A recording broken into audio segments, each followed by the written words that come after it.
What's up, guys? The goalie carousel continues. So we have Cam Talbot heading to the Ottawa Senators and Filip Gustavsson heading to the Minnesota Wild. So a lot of people already know that Cam Talbot was not happy in Minnesota due to the fact that Marc-Andre Fleury was not only traded to Minnesota, but also signed a 2-year extension with the Minnesota Wild, meaning that their playing time would have to be split 50-50, or maybe Fleury would have to be the starting goaltender and Cam Talbot would have to take the back seat. So obviously, Bill Guerin said that he didn't care too much about what people had to say in terms of Cam Talbot's situation. Even Cam Talbot's agent was not happy with the situation, and he expressed that. And he said, and Bill Guerin, the general manager of the Minnesota Wild, said that he did not care because Cam Talbot was under contract. So he had two goaltenders, two starting bona fide goaltenders, in fact, and they had a very strong goalie tandem. But that seems to come to an end because Ottawa continues to impress in this offseason. They added Alex DeBrincat, they got rid of Matt Murray, and now they add Cam Talbot. Yes, they get rid of Filip Gustavsson, who was a promising goaltender, a guy that we all thought would be a full timer on the roster, starting goaltender that is for most people. But in fact, he goes to Minnesota. He's going to continue growing there. They already have Wallstead as a prospect who I see making the jump in the next 2-3 years. And they have Marc Andre Fleury. So, Marc Andre Fleury, once his career is done, he's basically his contract is over too in the next 2 years. You're going to have a tandem of Gustavsson and Wallstad, which is very young and very promising and scary to have in the league. And in terms of the Ottawa Senators, well, Cam Talbot is going to be their starting goaltender. Matt Murray's contract being on the move and them retaining 25% kind of, you know, made us believe that they were going to go look for a goaltender. We thought it could have been Jack Campbell, who's going to be a UFA, or maybe Darcy Kemper. And that was not the case. They traded for a goaltender in Cam Talbot. What's surprising for most people is that, oh my God, it's 1-for-1. But, I think in terms of the circumstances, it's a very fair deal. It makes sense on both sides of the end. And people are saying that this is officially a Pierre Dorian masterclass summer. He adds the Brinkat, gets rid of Murray, and now this is solid work. Well, look, Pierre Dorian's been taking advantage of team situations in terms of teams rebuilding, teams having to shed salary cap, teams looking to get rid of certain players, and he's been pouncing on that ever since the news has dropped. So Michael Russo, who works in Minnesota, he covers Minnesota.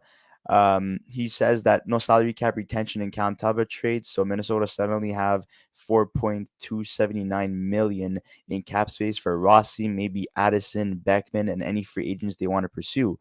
So not only do they get a guy in Gustavsson who's going to be quite a good backup goalie, he's not going to outclass Marc-Andre Fleury, so Marc-Andre Fleury will indeed be the starter. Gustavsson will be the backup. They're not going to have a problem in terms of who's going to be a starting goaltender now that Cam Talbot's gone. So he's gone, and now they have a lot more salary cap to work with. So if they want to add a player, let's say on defense or on offense, they're going to have a little bit more wiggle room. And they already, got rid of Kevin Fiala, and that shed a lot of cap space as well. So not only that, they have a good prospect pool as well. They drafted twice in the first round. So that was very impressive with Minnesota. And I think Bill Guerin not only has a team that's competitive now, but also is going to have a competitive team for the years to come with that amazing prospect pool that he's built. Pierre LeBrun is saying that, and in any case, anyone who's wondering, while very much enjoying his tenure in Minnesota, I am told that Cam Talbot is very happy to be going to Ottawa. So, I mean, look, Cam Talbot, this is his fourth team in 5 seasons. So, I mean, you could take that as a good thing or a bad thing. But, I mean, you would have to really look into it in terms of, like, Cam Talbot's situation. What else can we see here? Okay, so let's look at the Minnesota Wild's salary cap.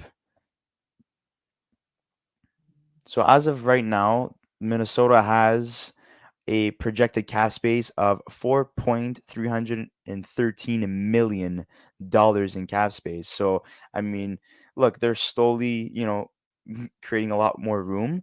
And if we look at the Ottawa Senators, how much cap they have, because I know that they are going to be big players at the free agency tomorrow, they currently have 21.668 million in projected cap space. So I mean, in terms of that, that's fantastic as well. So, it helps Minnesota solve a goaltending issue essentially, but it also helps them in terms of clearing cap space, and in terms of the Ottawa Senators, they get a bona fide starting goaltender. They're going to be more competitive this year. It looks like with all these moves that they've been making in the offseason, but at the same time, let's see their goaltending tandem right here.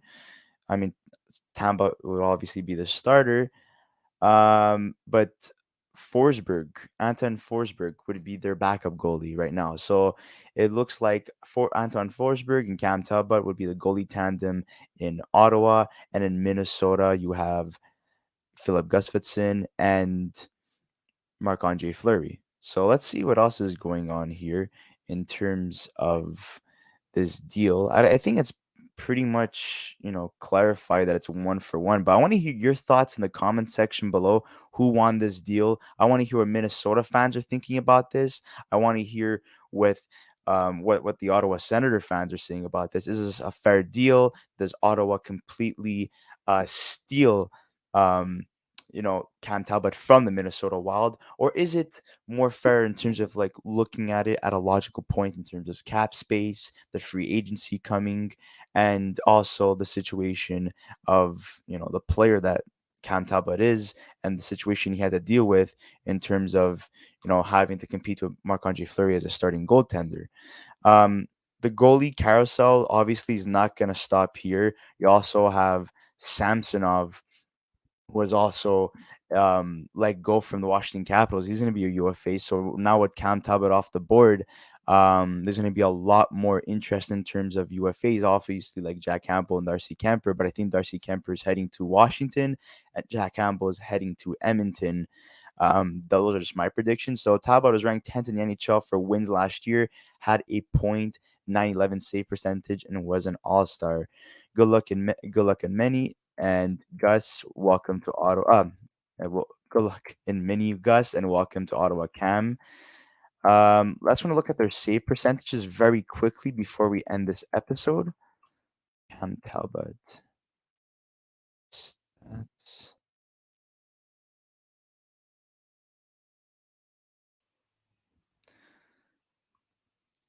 Okay, so goals against in his career total 2.63, not bad, and save percentage 0.915, which is in my eyes, obviously starting goaltender numbers. Fantastic on his part. And you look at his career, he started off in the New York Rangers, played a couple of seasons with Edmonton, Philly, Calgary, then the last couple of years with Mini, and now he finds himself in Ottawa.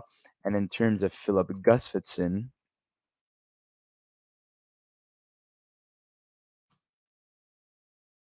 at he is 24 years old, so a very young goaltender. Um, Save percentage 0.905, not bad for his age, and goals against average 3.12. And he's only played a total of 27 games, so perfectly normal for the type of player that Minnie's getting. He's going to be a backup goalie, no doubt about it. Um, so, I mean, that's pretty much it. And I'm pretty sure Cam Talbot, going back to him, yeah, he's up there in age, 35 years old. And if we could look at their contracts, that would be the last thing we would do in terms of this NHL breakdown. Okay. So Cam Talbot, after this year, he's a free agent. He is making 666 million. So it's up to the Ottawa Senators if they decide to sign him to an extension or they let him go after this year. But also, if the Ottawa Senators do fail to make the playoffs, maybe he could be a sought out goalie to be traded at the trade deadline in 2023. So, I mean, that's something to look out for as well. And let's look at Filip Gustavsson's contract.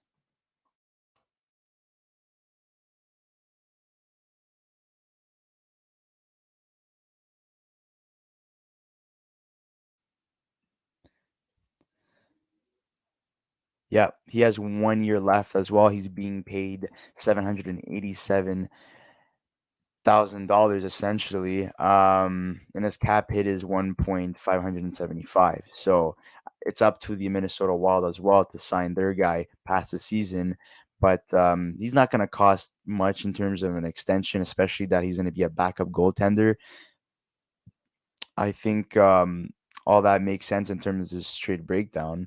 And just wanted to say thank you so much, guys, for watching this video. Don't forget to like this video. Don't forget to subscribe to this channel and share this video to any Minnesota Wild fans, any Ottawa Senator fans. And let's answer one question before we end this. Can Toronto try to get Eli Samsonov, yes or no? I would say yes. I think that's a very good possibility, actually. Obviously, there's been teams like the Montreal Canadiens that have been linked to Samsonov. I don't know who else I could really think of apart from like Edmonton and Washington, but I think Washington's gonna get Darcy Kemper and Edmonton's gonna get Jack Campbell.